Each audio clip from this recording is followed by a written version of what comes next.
Chapter 1. The Cozy Cafe Encounter. I meet my best friend Isolde at our favorite cafe, but her arrogant brother Lancelot shows up, sparking our usual banter. A family secret about supernatural matters is hinted at, leading to a sudden dizziness that hints at something awakening inside me. The bell above the door of the moonlit brew jingled as I pushed it open, the warm scent of coffee and cinnamon wrapping around me like a familiar hug. The cafe was our sanctuary, mine and Isolde's, tucked in a quiet corner of town with its mismatched chairs and fairy lights strung across the ceiling. I spotted her immediately, her auburn curls spilling over a table by the window, her nose buried in a book. She looked up, her green eyes sparkling, and waved me over. "Ellie, you're late," Isolde teased, closing her novel with a dramatic snap. I was about to send a search party. I grinned, sliding into the seat across from her. Blame the bus. It decided to take the scenic route today. I shrugged off my jacket, the autumn chills still clinging to me. "What's new with you?" "Spill." Isolde leaned forward, her voice dropping to a conspiratorial whisper. "Okay, but you have to promise not to freak out. I heard something wild from my cousin about our family. Something about abilities." She wiggled her fingers mysteriously. But before I could press her, the bell jingled again, and a shadow fell over our table.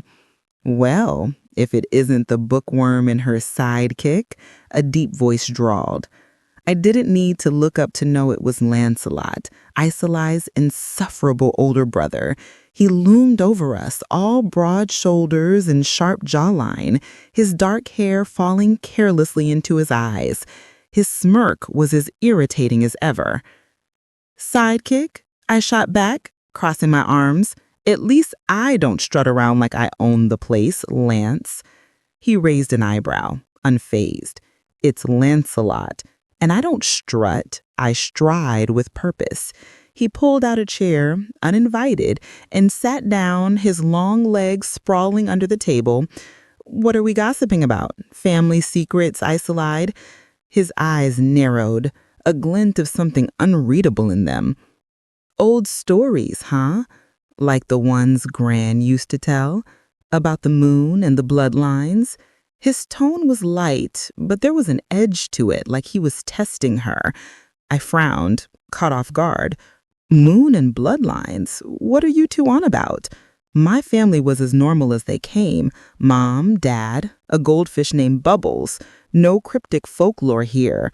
But Isolde's cheeks flushed, and she shot Lancelot a look that screamed, "Shut up." "Nothing," she said too fast. "Just silly stuff." Lancelot leaned closer, his gaze locking onto mine.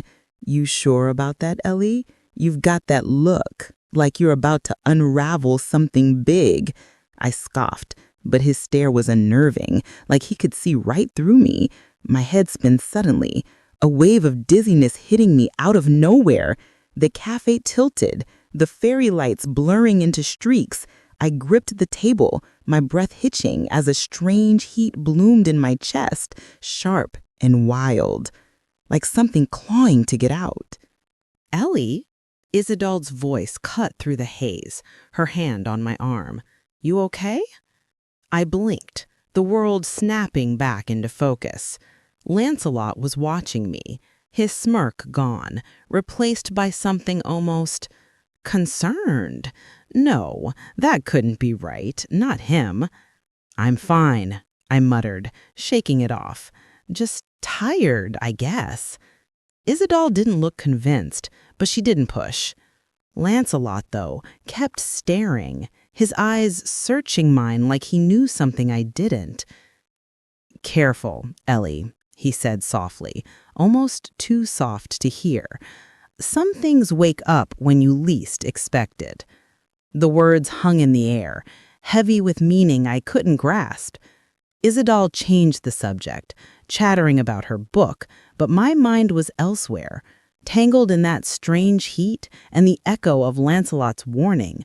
Something was stirring inside me, and I had a feeling our cozy cafe days were about to get a lot less ordinary. Chapter 2. The Midnight Awakening. Alone in my apartment, I experience intense heat and changes in my body as my wolf awakens. I call Isidald, but Lancelot answers, guiding me through it vaguely. And he shows up at my door, revealing a mysterious pull between us. The clock on my nightstand glowed 1:17 a.m., its red digits cutting through the dark of my tiny apartment. I lay sprawled across my bed, sheets tangled around my legs, my skin slick with sweat despite the open window letting in the cool night air. The dizziness from the cafe earlier had faded, but something else had taken its place, a restless, burning heat that pulsed under my skin, like a fever I couldn't shake. I tossed and turned, my heart racing as if I'd sprinted a mile. It started as a prickle, then a surge, like fire racing through my veins. My fingers twitched, nails digging into my palms, and I gasped as a sharp pain shot through my chest.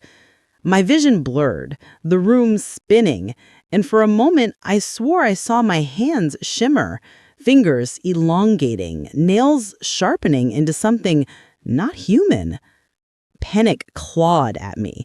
I stumbled out of bed, my legs shaky, and grabbed my phone, fumbling to dial Isidald. She'd know what to do. She had to.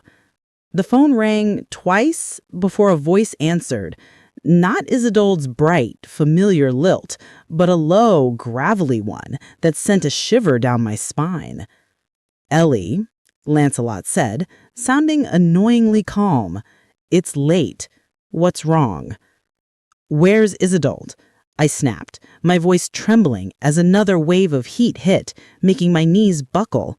I gripped the kitchen counter, my breath coming in short gasps. "She's asleep. You sound off. Talk to me." His tone was sharp now, all traces of his usual arrogance gone. "I don't know," I managed, my voice breaking. "Something's wrong. I'm burning up, and my hands, they're changing." The words sounded insane, but the pain was real, and so was the strange, wild energy coiling inside me, like something alive and desperate to break free. Lancelot was quiet for a beat. Then his voice softened, steady but cryptic. "Breathe, Ellie. Deep breaths. It's starting. Just let it happen. Don't fight it." "What's starting?" I nearly shouted, my heart pounding so hard I thought it burst. My skin prickled again, and I glanced down to see faint golden flecks in my eyes reflected in the dark window. "Lancelot, what the hell is happening to me?" "Stay where you are," he said, his voice firm. "I'm coming over." The line went dead before I could argue. I sank to the floor, clutching my phone, my body trembling as the heat surged again. It wasn't just heat now. It was power, raw and untamed, like a beast waking up inside me. My senses sharpened. The hum of the fridge was deafening, the scent of last night's pizza overwhelming. A low growl wumbled in my throat, unbidden, and I clapped a hand over my mouth, horrified. Minutes later, a sharp knock jolted me. I dragged myself to the door, my legs unsteady, and yanked it open to find Lancelot standing there, his dark hair disheveled, his leather jacket thrown on haphazardly. His eyes locked onto mine, and for a moment the world stilled. Something electric passed between us, a pull so intense it stole my breath. His gaze flickered, pupils dilating, and I swore I saw a flash of gold in his eyes, mirroring mine. "Ellie," he said low, his voice almost a growl. "Your wolf. It's waking up." "My what?" I staggered back, but he stepped forward, catching my arm. His touch sent a jolt through me, grounding and overwhelming all at once. "You're making no sense," I whispered. But the truth was clawing at me, undeniable. The heat, the changes, the pull toward him, it was all connected. He held my daze, his hand still on my arm, warm and steady. "You feel it, don't you?" he murmured. "The bond. It's not just you changing, it's us."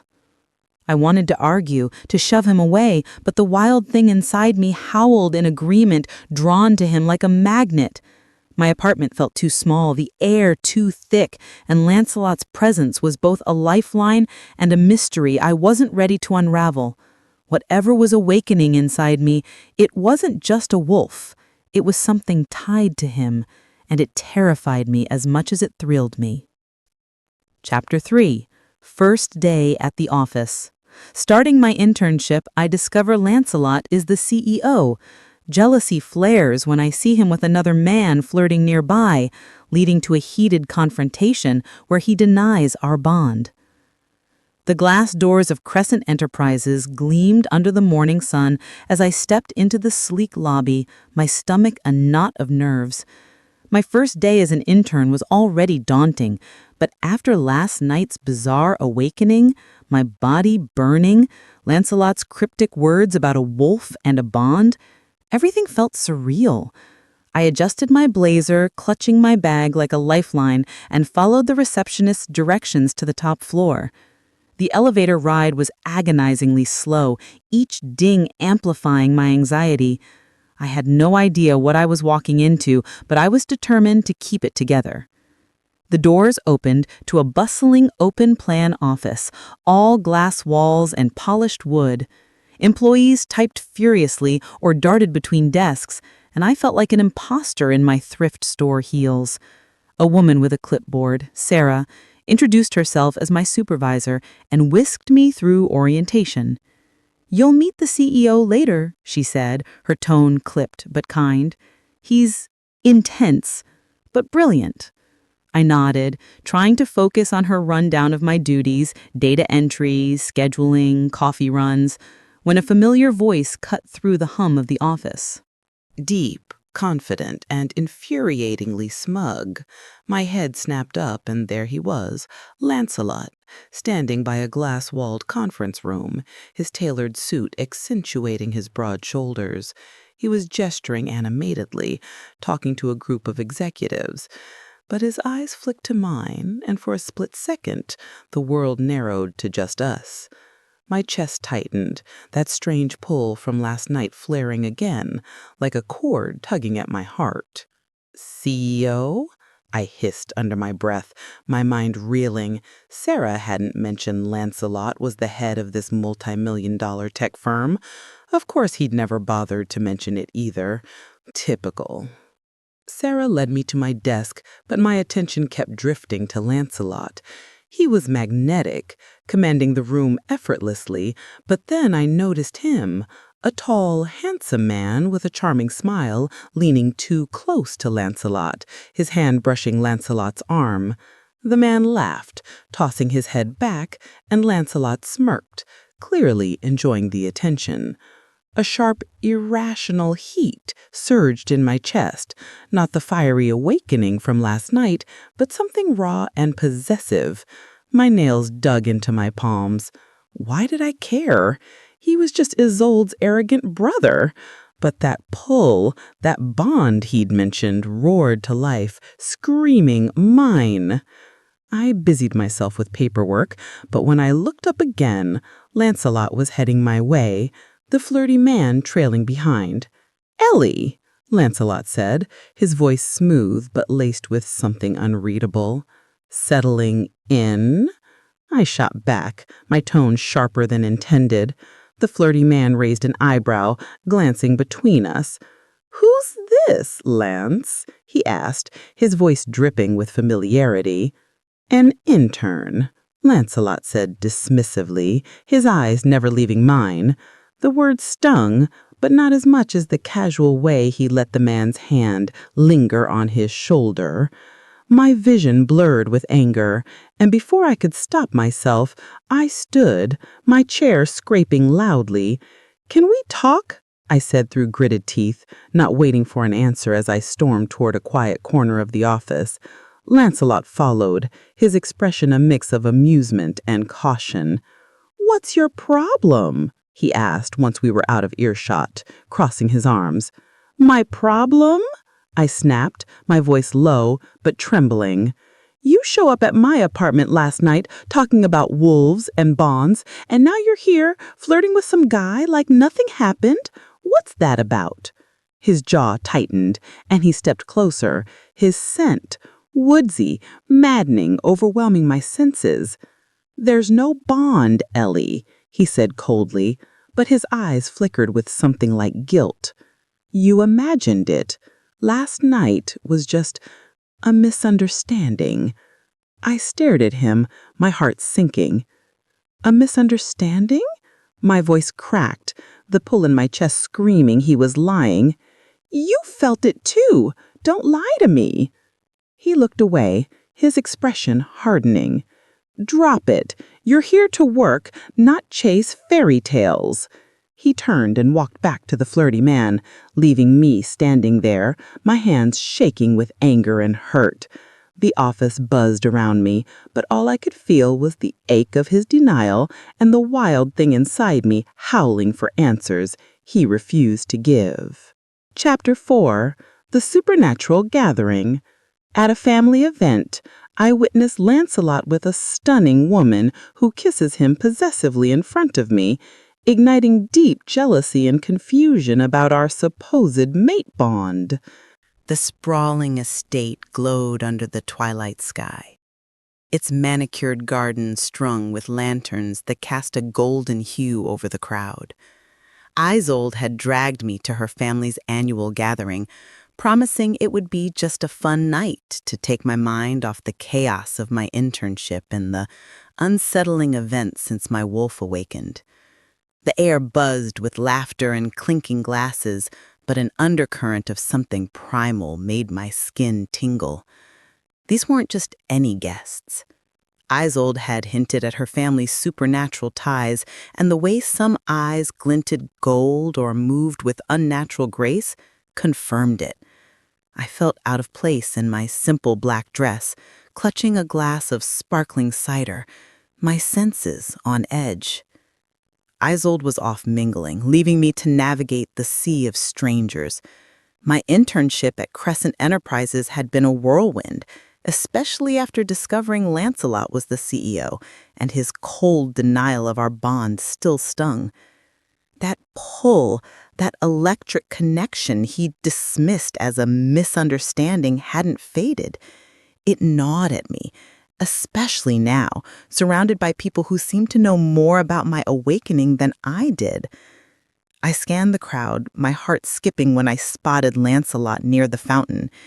He looked unfairly striking in a tailored navy suit, his dark hair catching the lantern light. But my breath caught for a different reason. A stunning woman stood beside him, her raven hair cascading in waves, her red dress clinging to her like a second skin. She was all sharp cheekbones and sultry confidence, her hand resting possessively on Lancelot's arm. My chest tightened, the wild thing inside me, the wolf growling low, a sound I felt more than heard. As if sensing me, Lancelot's eyes met mine across the garden.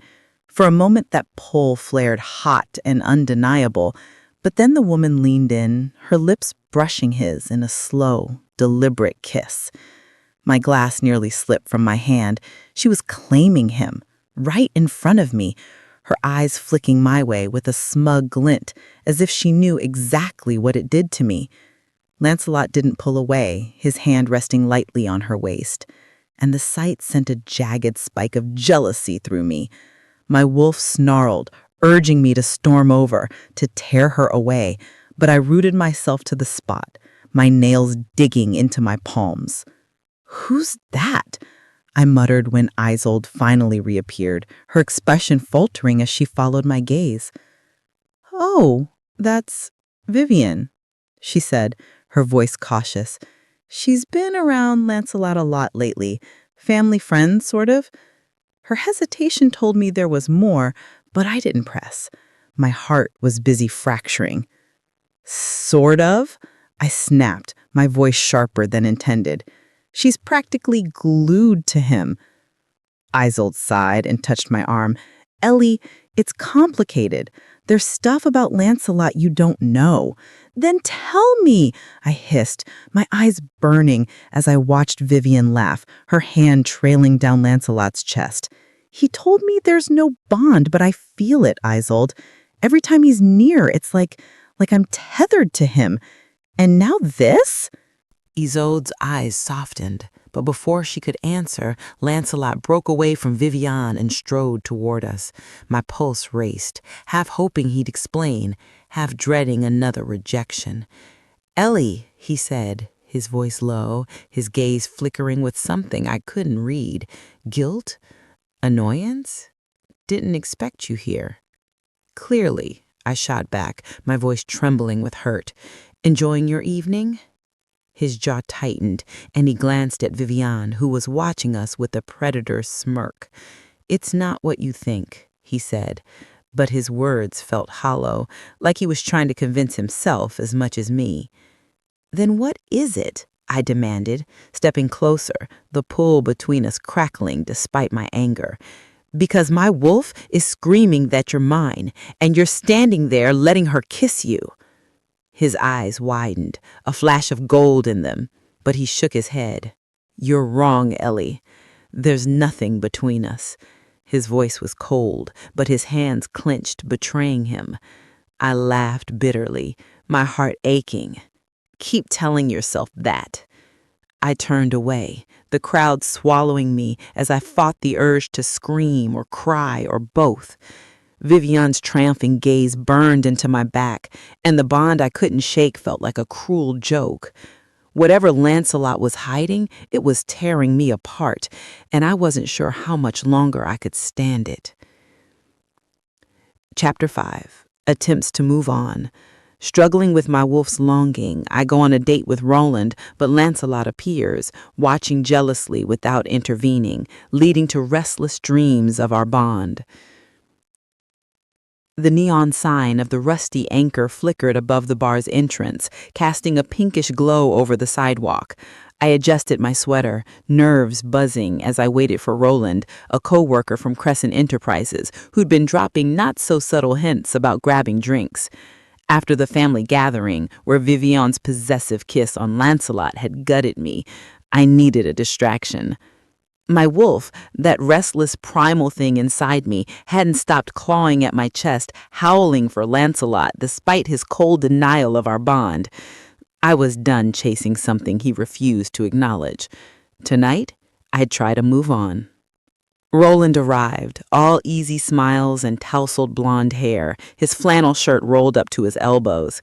His warmth was a stark contrast to Lancelot's brooding intensity, and I clung to it, desperate for something normal. Inside, the bar hummed with chatter and clinking glasses. We settled at a high-top table, and Roland launched into a story about a disastrous client meeting, his animated gestures making me laugh for the first time in days. But my wolf was restless, its longing for Lancelot a dull ache that pulsed with every heartbeat. I sipped my drink, forcing myself to focus on Roland's easy charm, but my skin prickled, like I was being watched. I glanced toward the bar, and my breath caught. Lancelot stood there, leaning against the counter, a glass of whiskey in his hand. His dark eyes locked on mine, intense and unyielding, a storm brewing behind them. My wolf surged, the bond flaring like a live wire, urging me to go to him.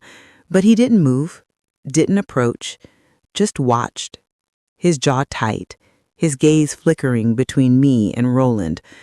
Jealousy radiated from him, so palpable that it made my chest ache, but he stayed rooted, letting me sit here with another man. Ellie? Roland's voice snapped me back. You okay? You zoned out. I forced a smile, my heart pounding. Yeah, sorry, just tired. I couldn't tell him the truth, that the man across the room was tearing me apart without saying a word. Roland reached for my hand, his touch gentle, but it felt wrong, like a betrayal of the bond I couldn't shake. I pulled back, mumbling an excuse about needing the restroom. In the dim hallway, I leaned against the wall, breathing hard. Why was Lancelot here? Why watch me like that? All fire and possessiveness, but do nothing. My wolf whined, confused and hurt, and I hated how much I wanted him to storm over, to claim me like Vivienne had claimed him. But he denied our bond, called it a misunderstanding. I couldn't keep doing this. Back at the table, I tried to focus on Roland, but Lancelot's presence was a weight I couldn't ignore. When we left the bar, his eyes followed us, burning into my back as Roland walked me to my bus stop. I had fun, Roland said, his smile hopeful. Maybe next time? Maybe, I lied, my voice hollow. All I could feel was Lancelot's gaze, the unspoken claim in it, and the ache of his silence. That night, sleep was a battle. My dreams were a tangle of gold-flecked eyes and Lancelot's voice, low and urgent, whispering my name. In one, we stood in a moonlit forest, his hands cupping my face, the bond between us glowing like starlight. "He's mine," he murmured, but when I reached for him, he dissolved into mist, leaving me alone with my wolf's mournful howl. I woke with a start, my sheets damp with sweat, my heart racing. The bond was real, no matter what he said, and it was tearing me apart.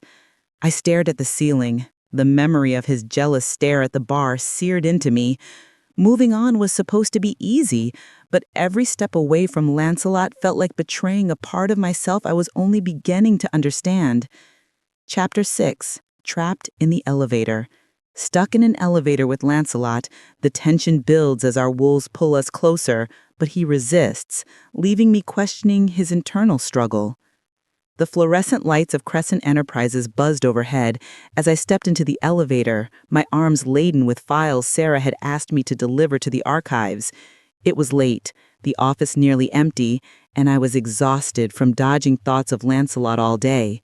Since the bar, where his jealous stare had burned into me without a word, my wolf had been restless, pacing inside me. Its longing for him was a constant ache. I pressed the button for the basement, willing the day to end so I could escape to my apartment and silence the chaos in my chest. The elevator doors began to close when a hand shot out, stopping them. Lancelot stepped in, his presence filling the small space like a storm cloud. His dark hair was slightly muzzled, his tie loosened, and his eyes, those piercing gold-flecked eyes, locked onto mine. My breath hitched, the bond between us sparking instantly, a warm electric pull that made my skin tingle. My wolf stirred, eager, but I clenched my jaw, refusing to let it show. "Ellie," he said, his voice low, almost a growl. "Didn't expect to see you here this late." "Files," I muttered, lifting the stack as a shield, avoiding his gaze. "What's your excuse?" "Work," he said simply, leaning against the wall, his casual posture infuriatingly calm. The door slid shut, and the elevator began its descent. Then, with a lurch and a groan, it stopped, the lights flickering before settling into a dim glow. My stomach dropped. "You've got to be kidding," I said, jabbing the buttons. Nothing. The emergency light blinked red, mocking us. We were stuck. Lancelot sighed, pulling out his phone. No signal. Great. He pressed the emergency call button, but the crackle of static was our only response. He glanced at me, his expression unreadable. "Looks like we're here for a while." The air in the elevator thickened, not just from the lack of ventilation, but from the bond pulsing between us. My wolf whined, urging me closer to him, and I gripped the files tighter, my nails digging into the folders. He was so close, his woodsy scent wrapping around me, making my head spin. I backed into the corner, needing distance, but the small space made it impossible. "Stop looking at me like that," I snapped, my voice sharper than I meant. His eyes hadn't left me, intense and searching, like he could see the wolf clawing at my insides. "Like what?" he asked, his tone deceptively soft. But he took a step closer, shrinking the space between us. The bond flared, a magnetic pull that made my heart race. My wolf howled, desperate to close the gap, to touch him, to claim what it swore was ours. "Like you feel it too?" I said, my voice trembling. "This thing between us.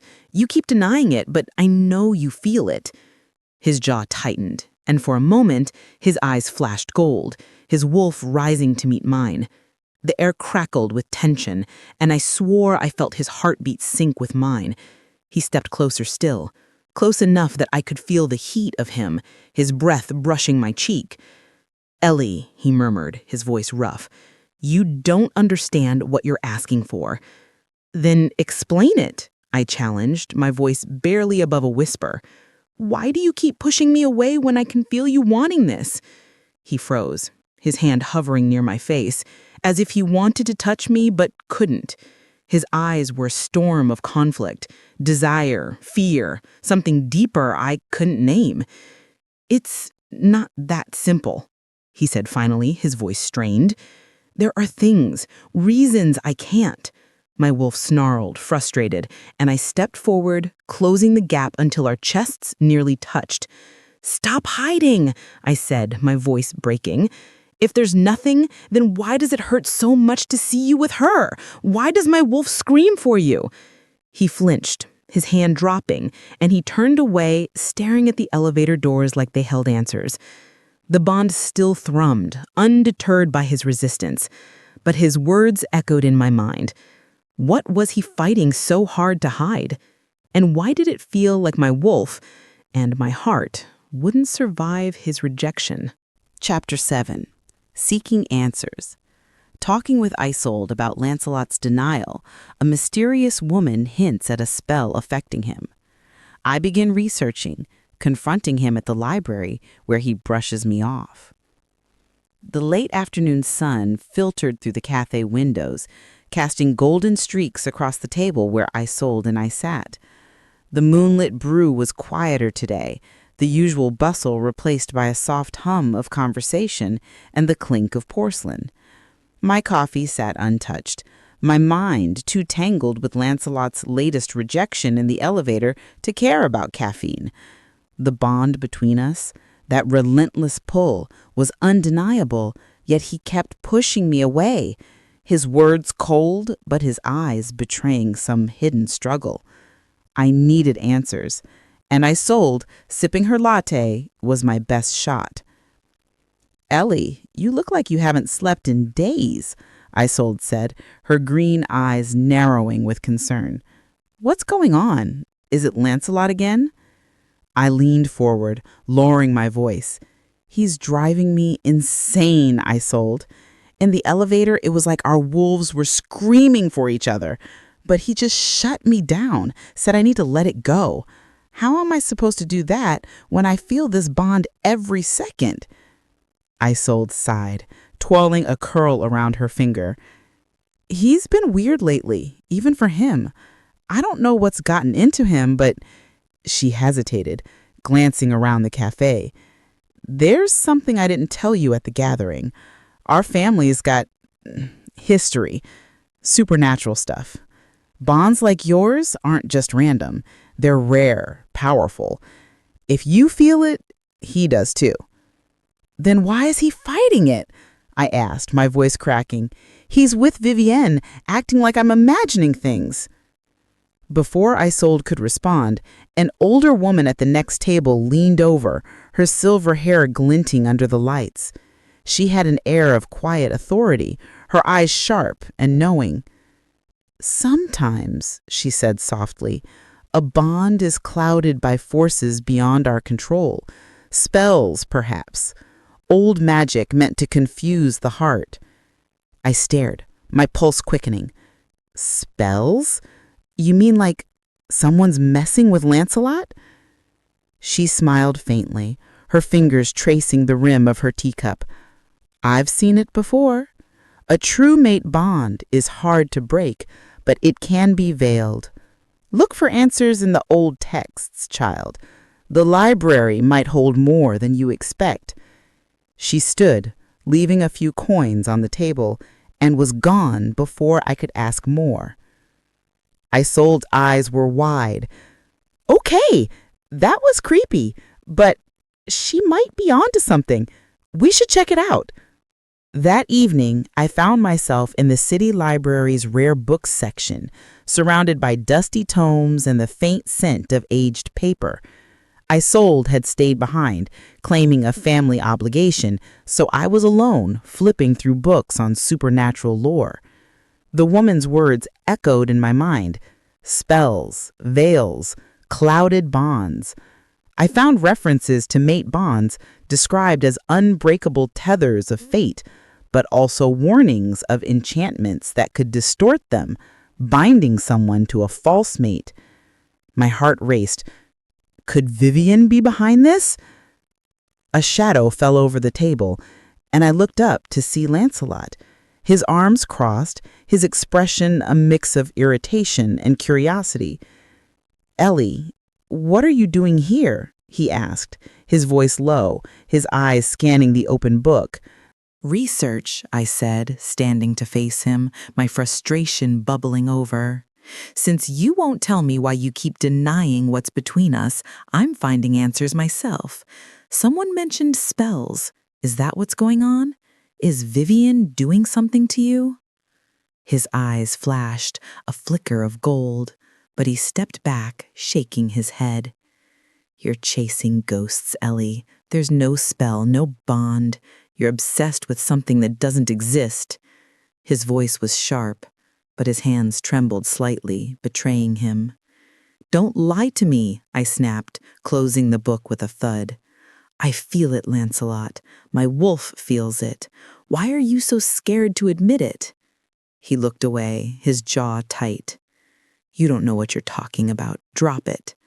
He turned and walked out, leaving me with a pile of books and a sinking heart.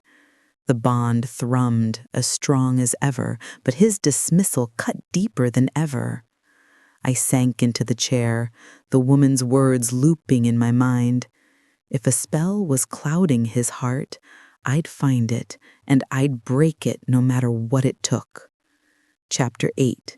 The Breaking Point.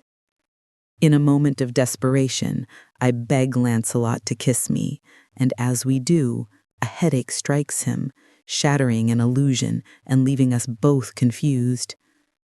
The rain pelted the windows of Crescent Enterprises, a relentless drumbeat that matched the storm raging inside me. It was after hours, the office a maze of dim lights and empty desks, and I was still here, sorting through files in a futile attempt to distract myself. My research in the library had yielded fragments, hints of spells that could cloud a mate bond, but no answers. Lancelot's constant denials paired with the searing pull of our bond were driving me to the edge.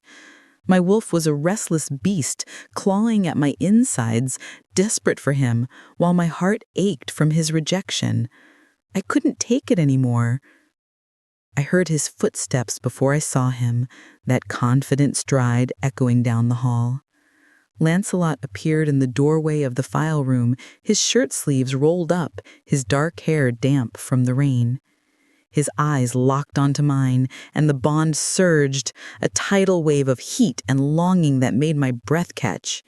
He froze, his jaw tightening, as if he felt it too, but was fighting it with every fiber of his being. Ellie, why are you still here? He asked, his voice gruff, but his gaze softened for a fleeting moment. I could ask you the same thing, I shot back, slamming a file shut.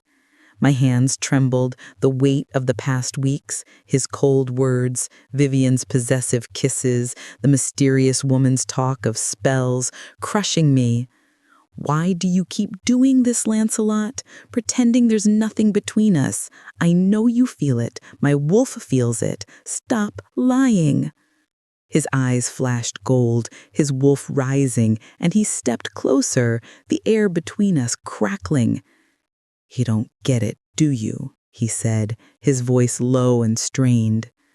This isn't about what I feel, it's about what's real. Then make it real, I snapped, my voice breaking as I closed the distance between us. My wolf howled, urging me forward, and I was done fighting it. If there's nothing, prove it. Kiss me, Lancelot, right now. If you're so sure there's no bond, it won't mean anything. His breath hitched, his eyes searching mine, a storm of conflict swirling in them. For a moment, I thought he'd walk away again, but then he moved, swift and sure, his hands cupping my face. His lips crashed into mine, desperate and hungry, and the world exploded into light. The bond roared to life, a golden thread weaving through us, electric and unbreakable. My wolf sang, every nerve alight as I melted into him, my fingers tangling in his hair. It was everything. Fire, fate, home. But then he gasped, pulling back, his hands flying to his temples. "No!" he groaned, staggering, his face contorted in pain. I reached for him, panic rising, but he held up a hand, his eyes squeezed shut. "Something's wrong?" he rasped, his voice raw. "Lancelot?" I whispered, my heart pounding. The air shimmered around him, like a veil lifting, and for a split second, I saw it. A flicker of something unnatural, like a shadow unraveling. His eyes opened, wide and confused, the gold in them dimming to a dull haze. "What was that?" he muttered, more to himself than to me. "What did you see?" I asked, my voice trembling. The bond still thrummed, but his kiss had shifted something, cracked in illusion I couldn't fully grasp. He shook his head, stepping back, his expression a mix of fear and bewilderment. "I don't know," he said, his voice barely above a whisper. "I saw her, Vivienne, but it wasn't right. It's like a dream I didn't choose. I need to go." "Lancelot, wait!" I called, but he was already out the door, leaving me alone in the file room, the rain still pounding outside. My lips tingled from the kiss, the bond pulsing stronger than ever, but his reaction left me reeling. Something had broken, a spell, a lie, and the confusion in his eyes mirrored my own. Whatever held him back, it was unraveling, and I was determined to find out what it was, even if it meant facing the truth we were both afraid of. Chapter 9. Unraveling Memories. Lancelot pulls away in pain as fragmented memories surface. I slap him in anger and storm out, while he confronts the woman he thought was his mate, realizing the bond was fake. The fluorescent lights of Crescent Enterprises flickered, casting harsh shadows across the file room where Lancelot and I stood, the air still charged from our kiss. My lips burned with the memory of it, the bond between us blazing like a wildfire. But Lancelot's face was twisted in agony, his hands clutching his head. His eyes, usually so sharp, were clouded, darting as if chasing something I couldn't see. My wolf whined, sensing his distress, but my own heart was a tangle of hope and frustration. That kiss had shattered something, an illusion, a spell, but his reaction was tearing me apart. "Lancelot, talk to me," I pleaded, stepping closer, my voice trembling. "What's happening? What did you see?" He staggered back, his breath ragged, his gaze unfocused. "It's her," he muttered, his voice hoarse. "Vivienne, memories, but they're wrong. They're not." He groaned, pressing his palms to his temples, as if trying to hold his mind together. "I see us together, but it's like a dream I didn't choose. My chest tightened, the bond pulsing with his pain, but anger surged alongside it. "Vivienne," I snapped, my hands balling into fists. "You're still thinking of her? After that kiss? After what we just felt?" My wolf howled, betrayed, and I couldn't stop myself. My hand flew out, slapping his cheek with a sharp crack. His head snapped to the side, and for a moment we both froze, the sound echoing in the silent room. "Ellie," he said, his voice low, almost broken, but I was already moving, my vision blurring with tears. "You're unbelievable," I spat, grabbing my bag and storming out. The bond screamed for me to stay, to fix this, but I couldn't breathe past the hurt. He'd felt it, the truth of us, and still, Vivienne's shadow lingered. I stumbled into the rain-soaked street, the cold biting my skin, but I barely noticed. My wolf was a storm inside me, torn between longing for Lancelot and rage at his confusion. That woman in the cafe had been right. Spells could cloud a bond. Was Vivienne behind this? Had she woven some kind of magic to trap him? I needed answers, but right now, I needed distance. Meanwhile, Lancelot stood frozen in the file room, the sting of my slap fading, but the ache in his head intensifying. Fragments of memories swirled, Vivienne's laughter, her touch, moments that felt vivid but hollow, like scenes from someone else's life. He saw her face, her red dress at the gathering, her possessive kiss. But now cracks ran through those images, revealing glimpses of me, my eyes, my voice, the pull of a bond that felt truer than anything he'd known. His wolf growled, restless, rejecting the fog that clung to his mind. He left the office, his steps unsteady, and drove to Vivienne's sleek apartment across town. She opened the door, her smile confident, but it faltered when she saw his expression. "Lance, what's wrong?" she asked, reaching for him, but he stepped back, his eyes narrowing. "Tell me the truth," he said, his voice cold. "What did you do to me? These memories, they're not real, are they?" Vivienne's face paled, but she recovered quickly, laughing softly. "You're being dramatic. We're mates, Lance. You know that." "No," he growled, his wolf rising, its instincts screaming that she was wrong. "I kissed Ellie tonight, and something broke. I saw through it. Whatever you've done, it's a lie, isn't it? A spell?" Her eyes widened, a flicker of panic betraying her. "You don't understand," she began, but Lancelot cut her off, his voice shaking with realization. "It's fake," he said, stepping back.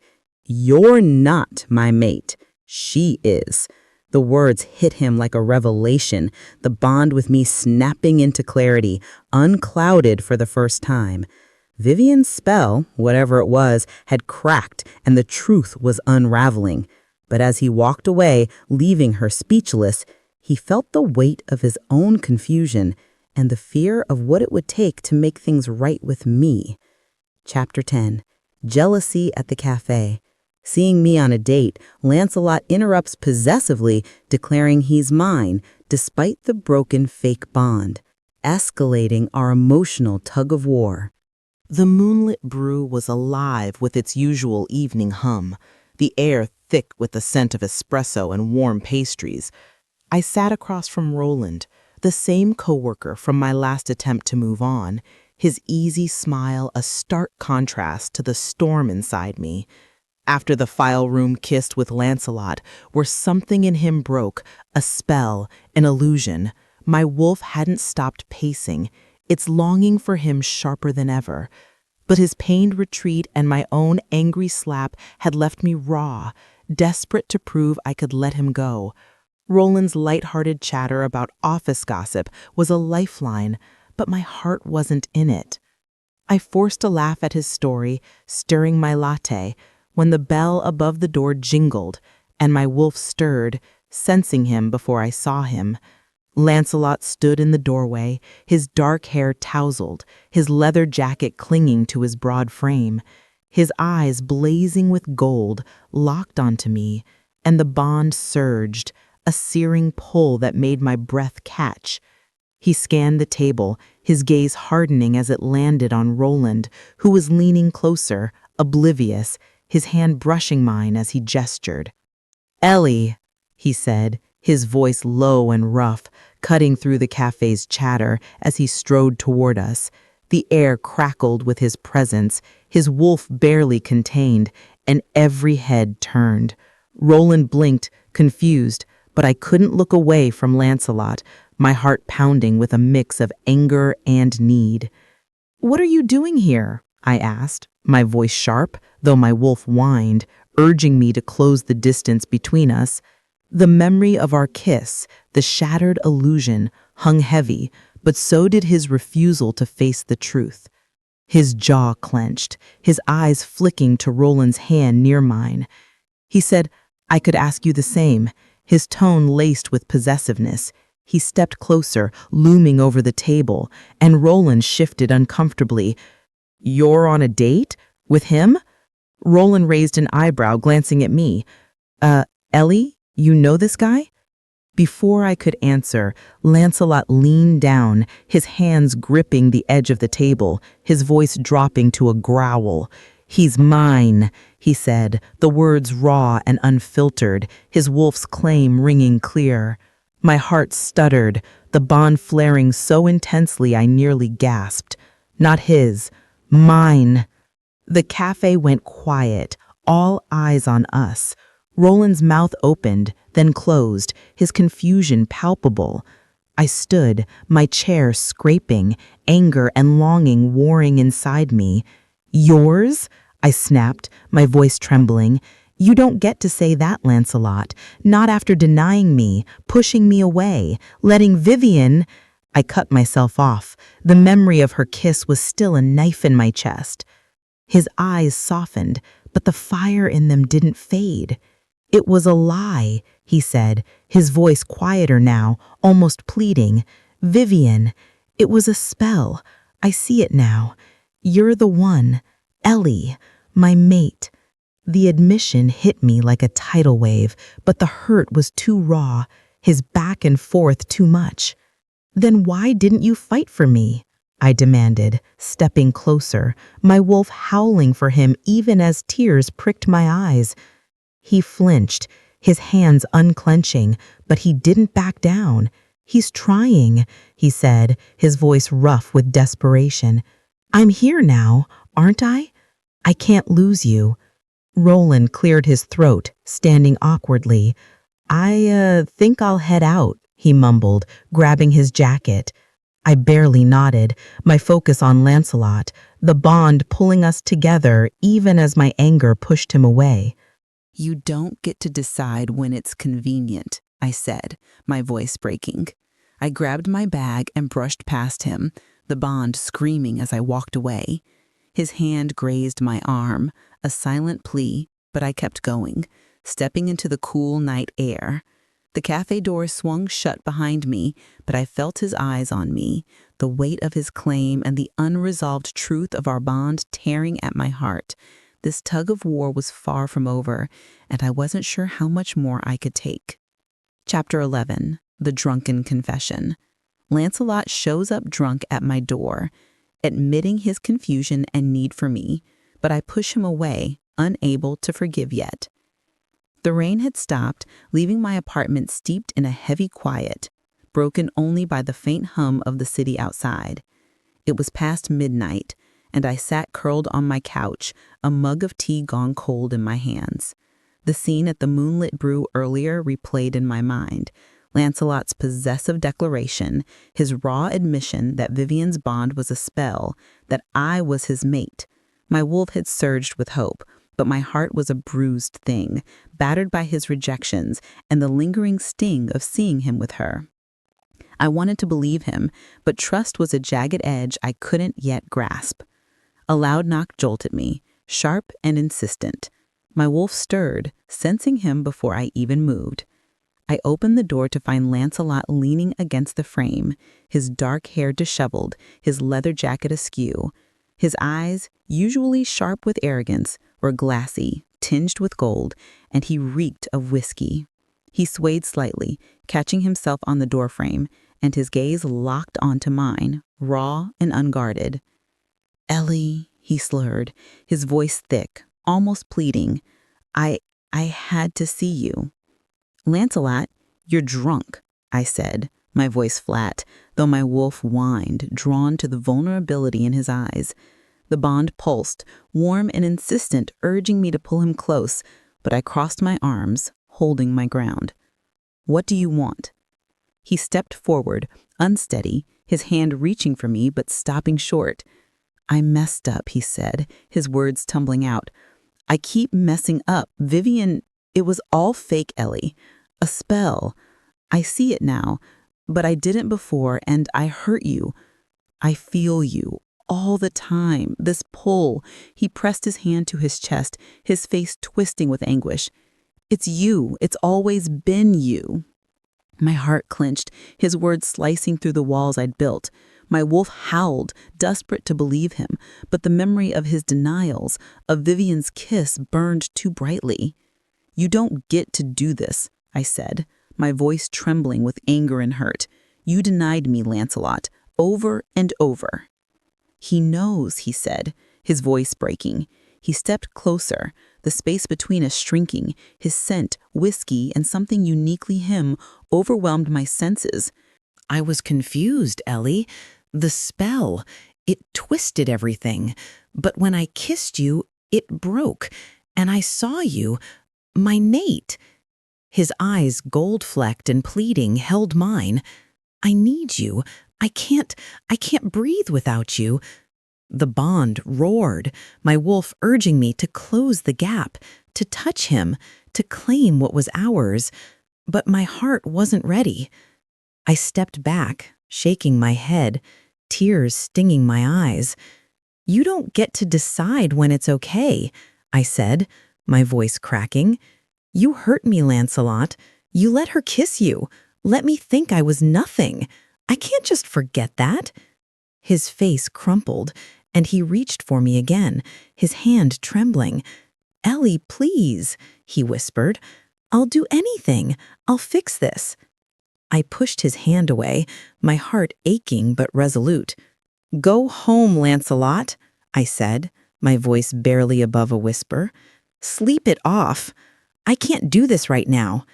He stood there, swaying, his eyes searching mine for a lifeline I couldn't give. Then, with a heavy nod, he turned, stumbling slightly as he walked away.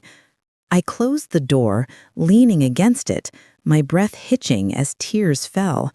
The bond pulsed, a living thing tying me to him, but the hurt was louder, drowning it out.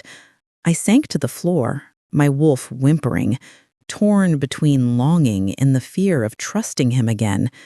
His drunken confession had cracked something open, but forgiveness was a path I wasn't ready to walk. Not yet. Chapter 12.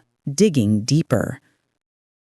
Noticing gaps in Lancelot's memories, I consult a witch who reveals a spell. Visions confirm he's been manipulated, but I struggle with what to do next. The air in my apartment felt stifling, the echo of Lancelot's drunken confession lingering like a ghost. His slurred words, his admission of the spell, his need for me, had cracked something open, but the gaps in his story gnawed at me. His confusion, the way his memories of Vivienne seemed to flicker like a bad signal, pointed to something deeper than denial. My wolf paced restlessly, its instincts screaming that he was mine, but my mind churned with questions. If a spell had clouded his bond with me, who cast it and why? I needed answers, and I wasn't going to find them in library books alone. Isolde had mentioned a witch who helped her family with supernatural matters. So I found myself at a dimly lit shop on the edge of town, its windows draped in velvet and shelves lined with herbs and glowing crystals. The air smelled of sage and something sharper, like ozone. The witch was younger than I expected, her dark eyes sharp and her silver rings glinting as she studied me. "You're here about a bond," she said before I could speak, her voice smooth but piercing. "A magic bond tangled in magic." I nodded, my throat tight. "Lancelot, someone says he feels me, but he's confused. He mentioned a spell, and there are gaps in his memories. I need to know what's happening." Morgana gestured for me to sit, her fingers tracing a rune on the table that glowed faintly before fading. "Give me your hand," she said. I hesitated, then complied, her touch cool but electric. She closed her eyes, her brow furrowing, and I felt a strange tug, like my wolf was being called forward. "There's a veil over his mind," she said after a moment, her voice low. "A powerful enchantment woven to bind him to another. It's fraying, but it's strong. Someone wanted him to forget his true mate, you." My heart pounded, the bond flaring as if to confirm her words. "Who would do this?" I asked, my voice trembling. "And why?" Morgana's eyes opened, sharp with knowing. "That's for you to uncover, but I can show you fragments." She placed a small polished stone in my hand, its surface warm. "Hold this. Focus on him." I closed my eyes, picturing Lancelot, his gold-flecked eyes, his conflicted gaze. The stone pulsed, and visions flickered in my mind. Lancelot laughing with Vivienne, but his smile was wrong, hollow. A shadowy figure, Vivienne perhaps, whispering words that glowed red, wrapping around his mind like chains. Then me, our kiss in the file room, a crack of light breaking through the spell, his memories of her shattering. The visions faded, leaving me gasping, the stone cold in my hand. "It's her," I whispered, my wolf snarling. "Vivienne, she's manipulating him." Morgana nodded.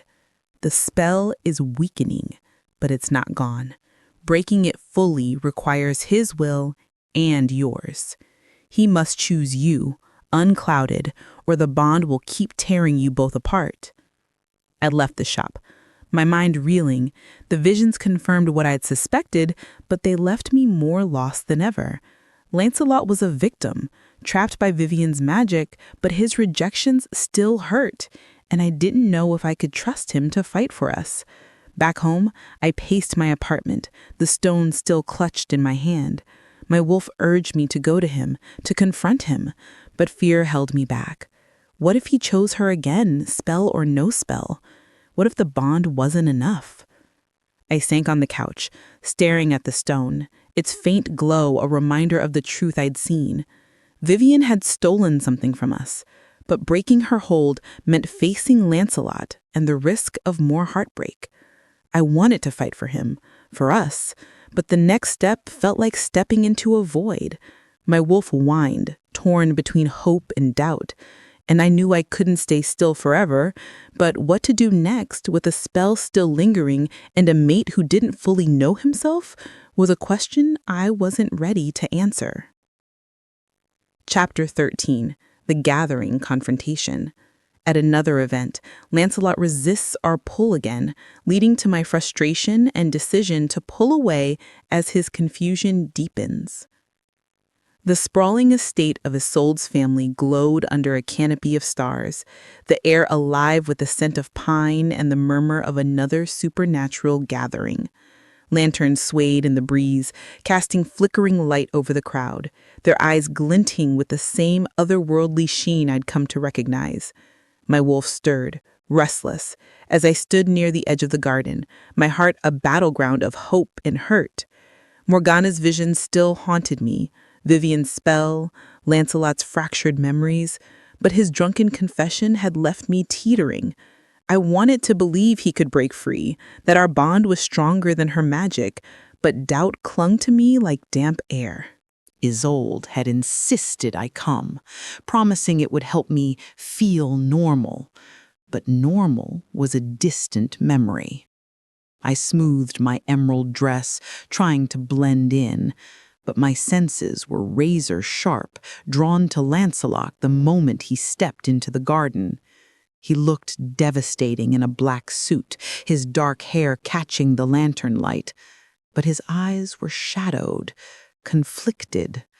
The bond surged, a warm, electric pool that made my breath catch, urging me toward him. My wolf whined, desperate, but I stayed rooted, remembering his push and pull, his inability to fully choose me. He spotted me, his gaze locking on to mine, and for a moment the crowd faded, the bond thrumming like a heartbeat.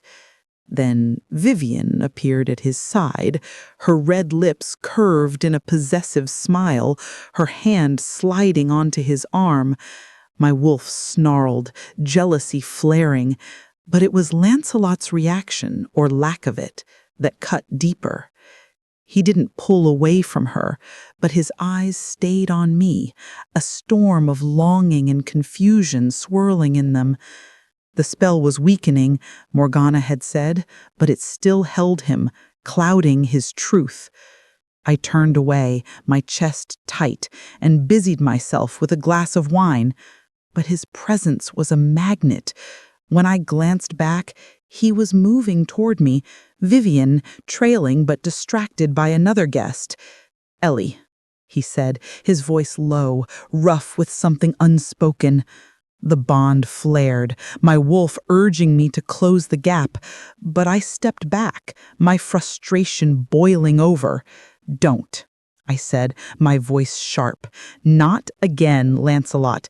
You say I'm your mate, then you let her hang all over you. What am I supposed to do with that?" His jaw clenched, his eyes flashing gold. "It's not what you think," he said, stepping closer, his scent woodsy, intoxicating, overwhelming me. "I'm trying to figure this out. The memories, they're not right. But you—" He stopped, his hand hovering near mine, the bond crackling between us. "Then act like it," I snapped, my voice trembling with anger and hurt. "You're standing there, letting her touch you, letting her spell keep you from me. I can't keep doing this, feeling you, wanting you, and getting nothing but excuses." My wolf howled, torn, but I couldn't take another rejection. His face twisted, pain and confusion warring in his eyes. "I'm trying," he said, his voice breaking. "It's like I'm fighting something I can't see." I shook my head, tears stinging my eyes. "That's not enough," I said, my voice barely above a whisper. "I can't keep waiting for you to choose me." I turned, walking away, the bond screaming in protest, my wolf clawing at my chest. I felt his gaze burning into my back, his confusion deepening, but I kept going, weaving through the crowd until I reached the garden's edge. Leaning against a tree, I let out a shaky breath, the cool night air doing little to ease the ache. I decided to pull away, to protect my heart, but the bond wouldn't let go, and neither would my wolf. Lancelot's struggle was real, but so was my pain, and as his confusion grew, so did my resolve to guard myself, even if it meant walking away from the one thing my soul swore was mine. Chapter 14. Accepting a date. To move on, I accept a date with Gawain. Lancelot watches jealously and confronts me outside, begging me not to leave, but I walk away heartbroken. The city lights twinkled beyond the window of the rusty anchor, the bar's cozy glow a stark contrast to the turmoil in my chest. After the latest gathering, where Lancelot's conflicted gaze and Vivienne's lingering presence had pushed me to my limit, I was done waiting for him to break free of her spell. My wolf howled, yearning for the bond we both felt. But my heart couldn't take another round of his hesitation.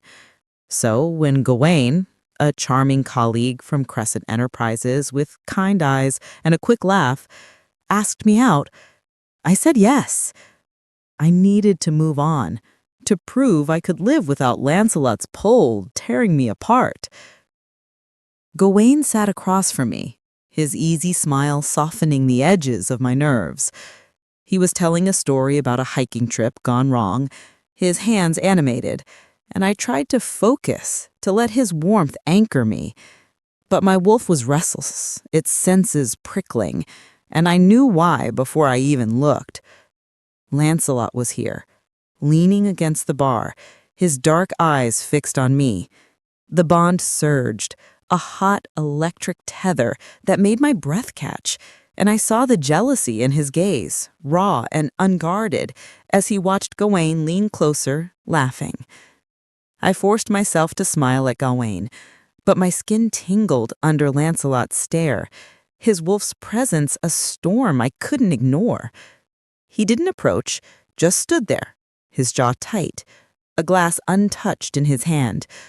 My wolf whined, urging me to go to him, but I gripped my drink, anchoring myself to the table. I wouldn't let him ruin this. Not again. Gawain excused himself to take a call, leaving me alone, and I felt Lancelot's gaze intensify, like a physical weight. I couldn't stand it anymore. Grabbing my jacket, I slipped outside, the cool night air hitting my face as I leaned against the brick wall, trying to steady my breathing. The bond pulsed, and I wasn't surprised when the door swung open and Lancelot stepped out, his eyes blazing with gold, his wolf barely contained. "Ellie," he said, his voice rough, desperate. "What are you doing with him?" I spun to face him, anger flaring. "What does it look like? I'm trying to move on, Lancelot. You keep pushing me away, letting Vivienne's spell, or whatever it is, hold you back. I can't keep waiting for you to figure it out." He stepped closer, the bond crackling between us, his scent woodsy, intoxicating, overwhelming my senses. "You don't understand," he said, his voice breaking. "I'm fighting it, Ellie. The spell is fading, but it's still there, messing with my head. But you," he reached for my hand, his touch sending a jolt through me. "You're my mate. I know it. I can't lose you." My heart twisted, tears stinging my eyes. "Then why aren't you fighting harder?" I whispered, pulling my hand away. "You say you're my mate, but you're still caught in her web. I saw you at the gathering, letting her touch you. I can't keep hurting like this." His face crumpled, his eyes pleading. "Ellie, please, don't walk away. I'm trying to break free, for you. Don't go with him." I shook my head, my voice trembling. "I have to protect myself, Lancelot. I can't keep hoping you'll choose me." I turned, my wolf howling in protest, the bond screaming as I walked back inside. Gawain was waiting, his smile faltering when he saw my expression, but I forced a nod, sitting back down. Outside, I felt Lancelot's presence linger, his jealousy and pain echoing through the bond. My heart broke with every step I took away from him, but I couldn't keep chasing a man who wasn't fully mine. Not yet. As Gawain resumed his story, I stared at my drink, the weight of my decision settling like a stone, leaving me heartbroken but resolute. Hey everyone, wasn't that intense? Ellie's torn between her heart and her head, and Lancelot's fighting a battle he barely understands. Will he break free of Vivienne's spell and claim his true mate, or will Ellie find a way to move on? The drama's just heating up, and trust me, you won't want to miss what happens next. Stay tuned for part 2 in our next video, where the bond between Ellie and Lancelot faces even bigger challenges. Hit that subscribe button and turn on notifications so you don't miss a single moment of this supernatural love story.